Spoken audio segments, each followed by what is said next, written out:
Hello বন্ধুরা, দেখেন প্রাকৃতিক কত সুন্দর। হাজার হাজার চড়ুই পাখির বাসা এই গাছগুলোতে, হাজার হাজার চড়ুই পাখি। এই পরিমাণ কিচিরমিচির পাখির আওয়াজে যা না শুনলে আসলে কল্পনা করা যায় না।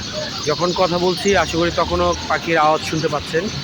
এত এত চড়ুই পাখি এই গাছগুলোয় সার্বক্ষণিক এখানে ঘোরাফেরা। এটা হচ্ছে চট্টগ্রাম যাওয়ার পথে 14 গ্রামের মিয়ামি রেস্টুরেন্টের, সেই রেস্টুরেন্টের ওপরে দেখবেন এরকম গাছ এবং এই চড়ুই পাখির বাসা এই গাছগুলো দারুণ দারুণ। তা আসলে এখানে অবশ্যই এটা ফিল করতে পারবেন। ধন্যবাদ বন্ধুরা।